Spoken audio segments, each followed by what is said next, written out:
Shalom sahabatku, mari kita siapkan hati kita untuk dapat merenungkan kebenaran firman-Nya di pagi hari ini, yaitu cermin untuk jiwa manusia.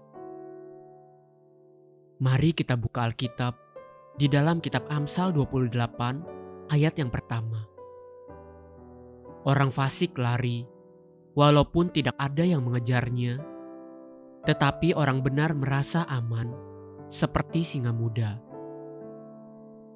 Pada tahun 2000, tentara Rusia berencana untuk membersihkan penjara-penjara di Rusia dengan mengeksekusi atau membunuh beberapa tawanan politik yang dianggap tidak lagi bermanfaat untuk tetap dipertahankan hidup.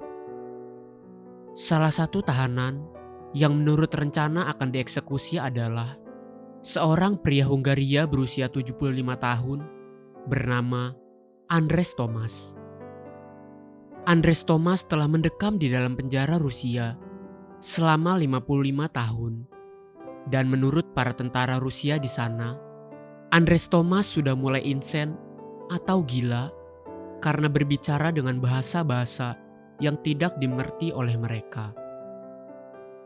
Seorang psikiater Hungaria dibawa untuk menganalisa kestabilan mental dan jiwa Andres Tomas. Dan pada akhir pemeriksaan, psikiater tersebut berkata, Mr. Tomas tidak insen. Dia hanya berbicara dengan bahasa dialek Hungaria kuno, sehingga tidak ada yang mengertinya. Kembalikan dia kepada kami akan membuat dia pulih kembali. Akhirnya tentara Rusia setuju, dan Andres Tomas dibebaskan dan dikembalikan kepada pemerintah Hungaria. Hal pertama yang diminta oleh Andres Tomas setelah selama 55 tahun mendekam di dalam penjara soliter seorang diri adalah, berikan aku sebuah cermin. Ketika Andres Tomas melihat wajahnya yang sudah tua dan penuh kepedihan dan putus harapan itu, dia menangis jadi-jadinya. Kejadian dan pengalaman hidup manusia bisa merubah raut muka manusia. Manusia menjadi letih lesu, putus harapan, berbeban berat, atau penuh sukacita dan penuh semangat. Bukankah semua itu terlihat dari wajah kita? Saudara bisa saja bersandiwara untuk waktu sesaat, namun air muka dan pancaran matamu tidak akan bisa bersandiwara. Jika saya renungkan, adakah cermin untuk jiwa manusia yang melaluinya kita dapat memahami keadaan jiwa kita? Ada. Coba perhatikan sekali lagi. Orang fasik lari, walaupun tidak ada yang mengejarnya, tetapi orang benar merasa aman, seperti singa muda. Coba perhatikan diri kita sendiri.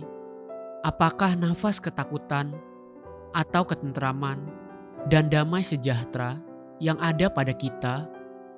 Sebab nafas orang benar adalah damai sejahtera dan sukacita, sekalipun di tengah badai.